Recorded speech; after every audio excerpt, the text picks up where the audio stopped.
Pada kisah yang lalu diceritakan, kedua bocah yang baru berumur sekitar 6 tahun itu, yang seharusnya belum boleh menyaksikan hal-hal seperti itu, hari ini terpaksa menyaksikan adegan kekerasan. Semoga ini adalah kejadian akhir yang menyedihkan. Tapi, apa iya tidak ada lagi kejadian yang lebih menyakitkan lagi? Apakah akan ada lagi yang lebih fatal?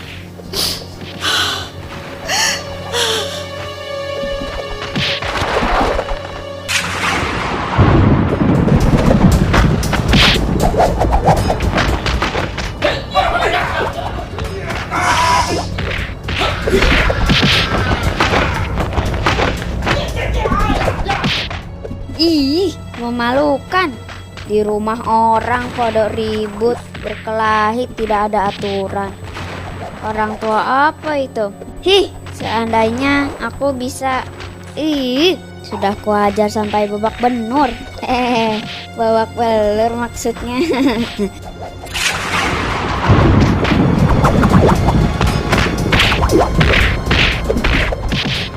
Heran, padahal ayahku dan ayah Sanjaya diam saja loh.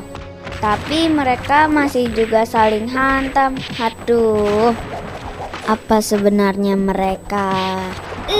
Kesel aku. Hus, jangan keras-keras. Nanti mereka dengar, terus menyerang kita. Itu kata ibu.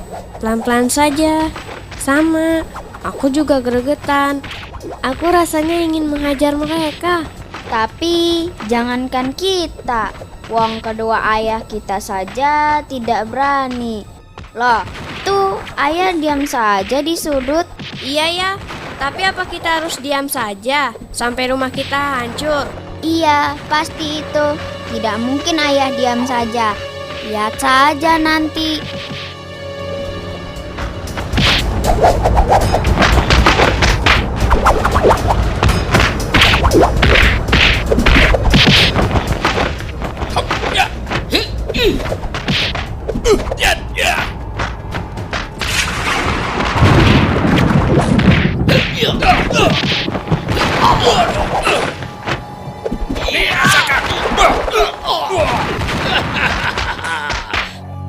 Rasakan ini. Ayo.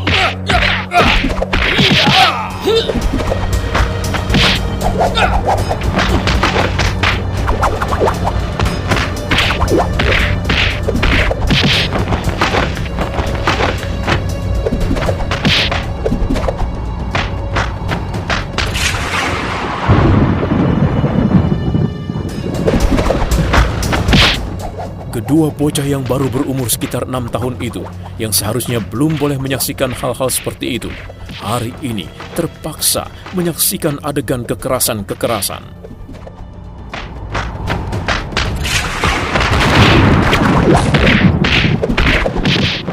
Mula-mula kepala kampung Kemarangan saling hantam dengan kepala kampung Gemerengeng. Tetapi tiba-tiba mereka melihat pergulatan mati-matian antara kepala kampung Karangtinalang dengan kepala kampung Krosak. Dan manakala keduanya bergeser mendekati meja, maka dengan berbarengan mereka menyerang.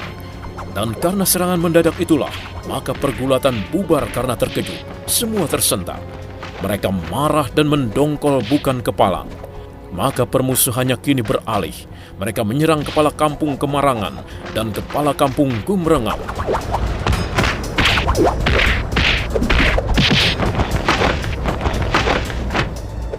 Nah, mari kita ikuti kelanjutan kisahnya. Rasakan ini. Ayo. Iya.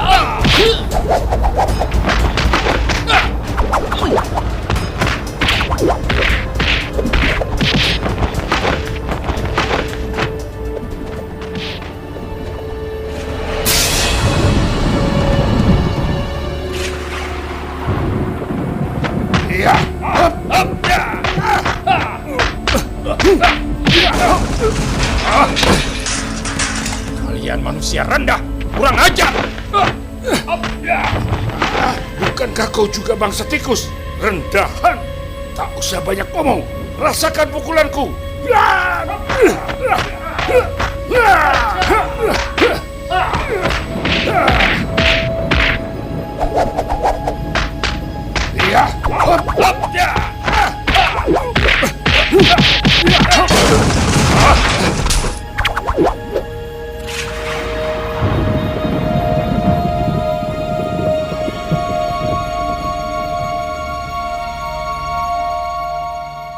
Seluruh penghuni rumah hanya bisa diam menyaksikan dengan hati berdebar. Kepala kampung Karangtinalang tidak tinggal diam. Mendapat serangan mendadak dari kepala kampung Gumrenggeng, dia segera menangkis. Maka terjadilah bentrok adu tenaga, sehingga keduanya mundur dengan sempoyongan dan nafas terengah. Mata mereka saling tatap dengan tajam.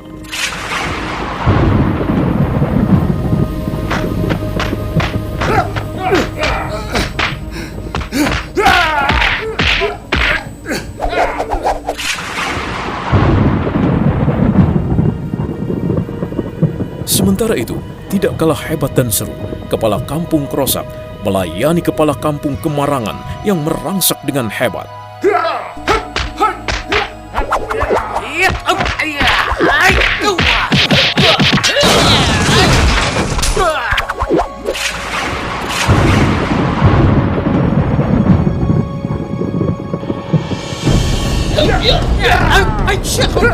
Mana sekarang?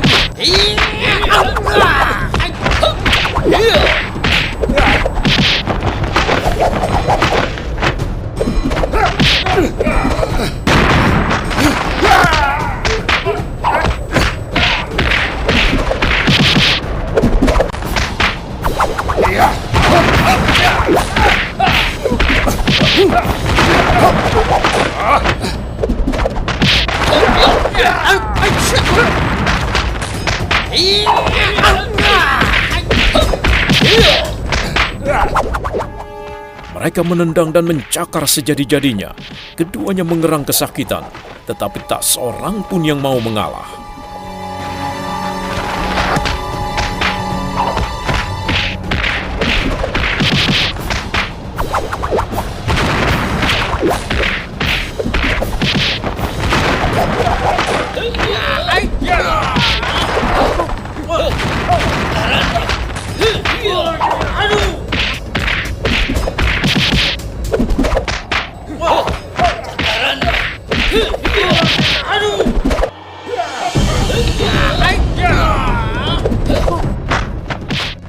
Kini, mereka justru berputar memasuki gelanggang pertarungan, di mana kepala kampung Karangtinalang dan kepala kampung Gumrenggeng juga tengah bertarung.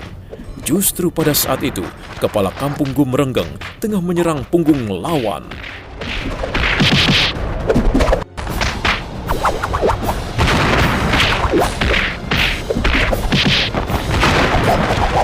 Keduanya terkejut, maka dengan sigap, keduanya menangkis bersamaan. Mereka beradu kekuatan.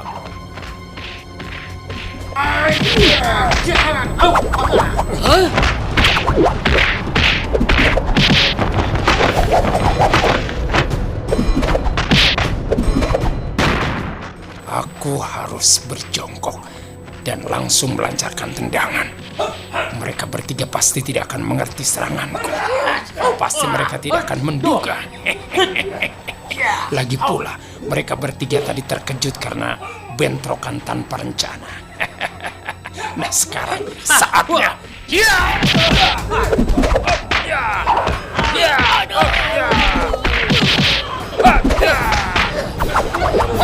Dasar pengecut, rasakan akibatnya. Hup!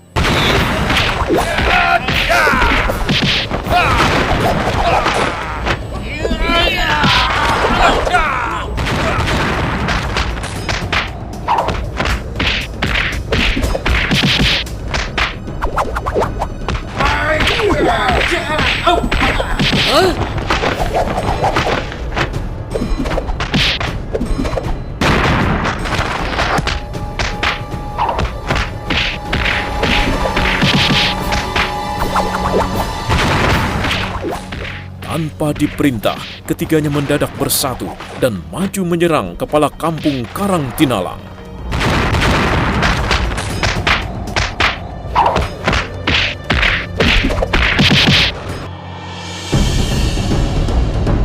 Bagaimana ini? Mereka bertiga menyerangku. Jujur, aku takut. Aku tak sanggup menghadapi mereka bertiga. Aku harus menyelamatkan diri. Tapi kemana ya? Oh iya, di kolong meja. Ya, sekarang. Baguslah. Keadaannya gelap begini. Pasti mereka tidak mengetahui keberadaanku. Mana dia?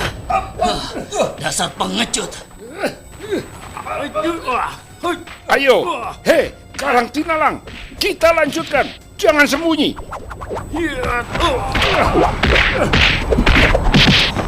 Bagaimana ini? Kemana kedua pembantuku yang sejak tadi kusuruh mengikuti kemari? Semoga mereka cepat datang dan menolongku. Mana mereka ini? Terserah apa yang akan terjadi. Aku tidak peduli. Yang penting, pusaka Pangeran Semono harus menjadi milikku. Ya, harus menjadi milikku. Kapan lagi? Di sini kesempatanku. Ya, aku harus berusaha mendapatkannya. Oh ya, aku ada akal. Aku harus merayap keluar kolong meja ini. Kemudian merayap menuju ke sana, ke tempat pusaka itu.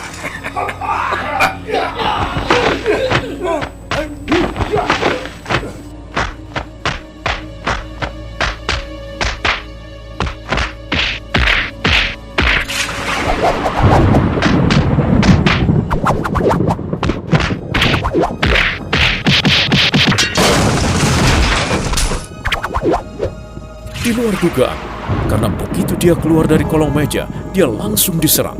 Tentu saja dia tidak mau mati sia-sia. Maka dengan sebisanya dan dengan sekuat tenaga, dia menyerang dengan serabutan. Dia mengamuk sejadi-jadinya.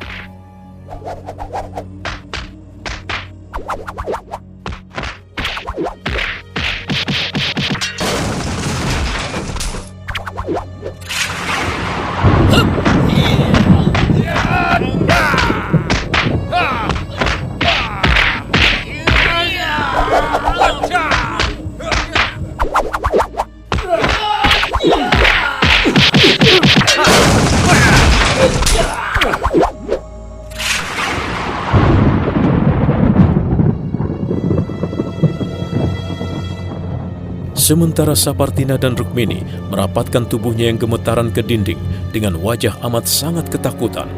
Karena selama berumah tangga, belum pernah sekalipun mereka menyaksikan orang berkelahi atau bertempur di depan matanya. Dan yang membuat mereka ketakutan bercampur sedih, yang bertempur adalah kepala kampung yang seharusnya dihormati. Kok nggak berhenti kau? Iya, jadi menakutkan. Ih, aku takut.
Tadi mereka berdua punya nyali, keberanian bicara, melawan. Tetapi setelah mengetahui kejadian yang menakutkan, mereka berdua tidak berani lagi bicara apa-apa. Bahkan kini keduanya seakan terkunci mulutnya. Mereka gemetaran dan keduanya merapatkan tubuhnya ke lambung ibunya masing-masing. Takut.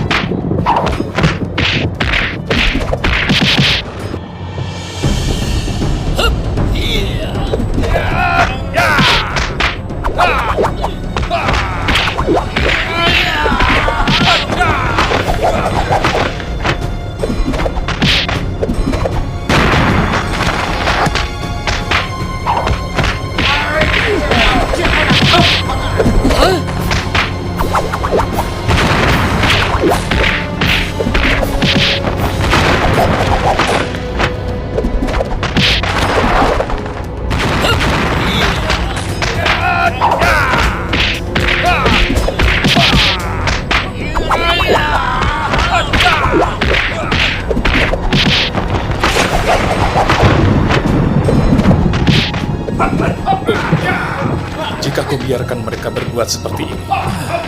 Kasihan keluargaku. Isi rumah ini bisa hancur dibuatnya. Wayan, aku harus hentikan mereka. Aku harus berbuat sesuatu. Iya, kita harus melawan mereka. Tapi mereka bukanlah orang sembarangan. Mereka sakti, ilmunya tinggi. Apa mungkin kita berdua bisa melawan mereka? Apakah kita tidak akan mati sia-sia? Benar, tapi lihatlah. Rukmini, Sang Aji, Sanjaya, dan Sapatina. Mereka merapatkan tubuhnya ke dinding. Sambil memeluk anak-anak.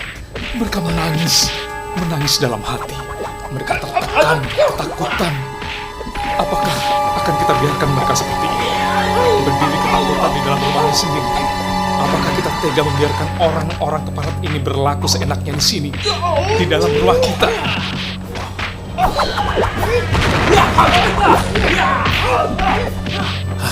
Iya, kita harus bertindak, menghentikan perbuatan mereka.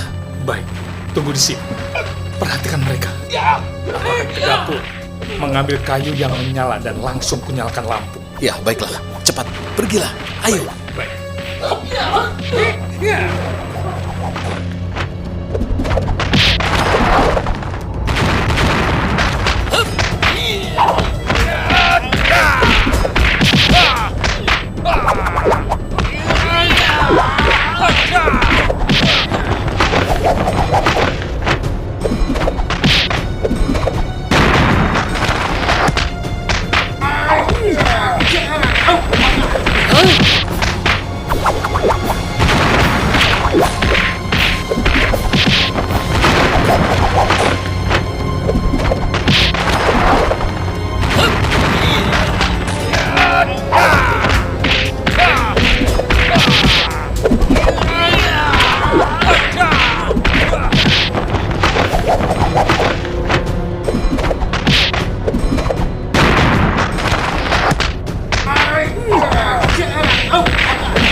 Secepat kilat, Madatantra segera melesat pergi menuju ke dapur, melewati anak-anak dan istrinya yang berdiri melongo ketakutan.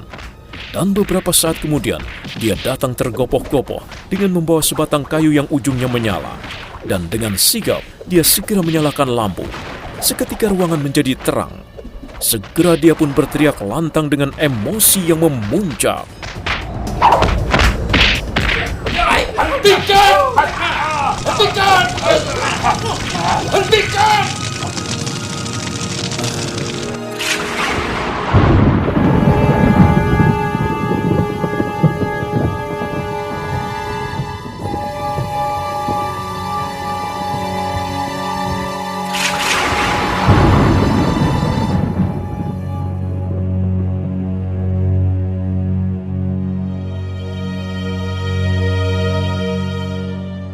Madatantra berteriak panjang dan menggelegar. Seketika itu juga, perkelahian antar laki-laki yang sudah tidak muda lagi itu sontak berhenti. Mereka semua memandang dengan tajam ke arah Madatantra. Nafas mereka ngos-ngosan karena lelah. Sorot mata tajam, tetapi kuyu dan layu karena usia tua.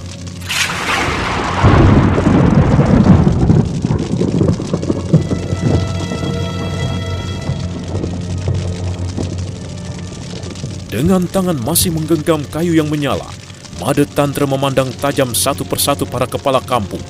Tatapannya menyimpan dendam dan kebencian yang sangat luar biasa.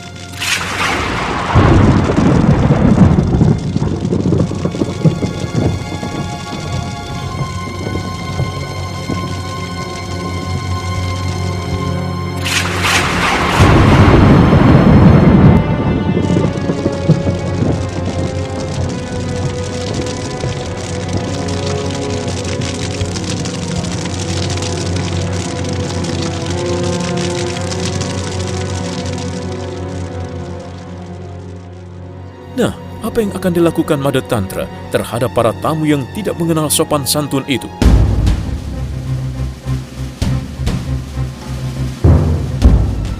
Akankah Madatantra dan Wayan Swaga menghajar mereka? Dan bagaimana nasib Partina, Rukmini, Sanjaya, dan Sang Ngaji di kemudian hari?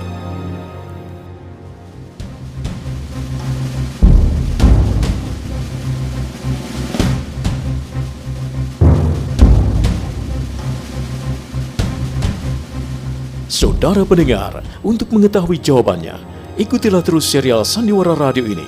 Bende Mataram.